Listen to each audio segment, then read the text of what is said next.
गोविंद शिल्प घेऊन येत आहे 79 ट्विन बंगलोचा भव्य दिव्य पंढरपुरातील एकमेव प्रकल्प। आमच्या प्रकल्पाची वैशिष्ट्ये मनाला शांती देणारं महादेवाचं मंदिर, मुख्य रस्ता सुमारे 30 फुटांचा, अंतर्गत रस्ता सुमारे 20 फुटांचा, ग्रामपंचायत योजनेचा प्रत्येक बंगलोजला स्वतंत्र नळ, सांडपाण्याची सुरक्षित विल्हेवाट, सर्व टाइल्स ग्लॉसी आणि नामांकित कंपनीच्या, सर्व स्टँड खिडक्या चौकटी, सुपर ग्लास ग्रेनाइट, दोन्ही अटॅच बाथरूम पूर्णपणे टाइल्स, पंतप्रधान हर घर नल योजना पूर्ण प्रकारे, bathroom basin kitchen CP fittings हे जगवान कंपनीचे, स्टीलवर पूर्णपणे जिंदाल कंपनीचे, 1000 लिटर पाण्याची टाकी, 150 लिटर सोलर वॉटर हीटर सोबत वॉटर प्युरिफायर, प्रत्येक बंगलोजला स्वतंत्र पार्किंग, दर्शनीय भाग पूर्णपणे डाटो टाइल्स, टाटा प्रवेश कंपनीचे आकर्षक भक्कम दरवाजा, फुटी उंचीचे सुरक्षित कंपाऊंड। मग विचार काय करताय? गोविंद शिल्प, पत्ता गट नंबर 95, हॉटेल अंगण शेजारी, टाकळी रोड, पंढरपूर। राज्यातील कडाक्याच्या थंडीचा जोर कमी होत चालला असून वर्षाच्या शेवटी राज्यात बऱ्याच ठिकाणी पावसाच्या सरी कोसळण्याची शक्यता वर्तवण्यात आली आहे। पुढील काही दिवसात तापमानाचा पारा 2 ते 4 अंशांनी वाढण्याची शक्यता हवामान खात्याकडून वर्तवण्यात आली आहे।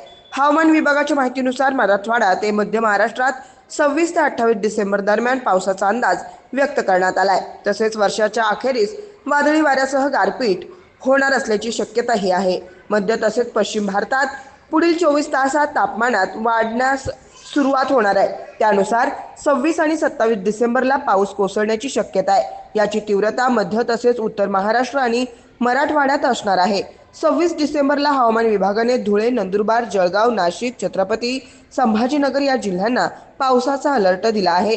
तर 27 डिसेंबरला नाशिक, पुणे, जळगाव, नगर, छत्रपती संभाजीनगर, जालना, बीड, परभणी, अमरावती, नंदुरबार, बुलढाणा, वाशिम, अकोला या जिल्ह्यांना पावसाचा अलर्ट दिला आहे।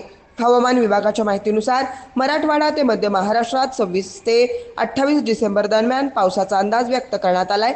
तसेच वर्षाच्या अखेरीस वादळी वाऱ्यासह गारपीटही होणार असल्याची शक्यता वर्तवण्यात आली आहे। ताज्या घडामोडी पाहण्यासाठी आमच्या YouTube चॅनलवरील PVR म्हणजेच पंढरी वार्ता या न्यूजला सबस्क्राइब करा आणि शेजारील बेल आयकॉनवर क्लिक करा।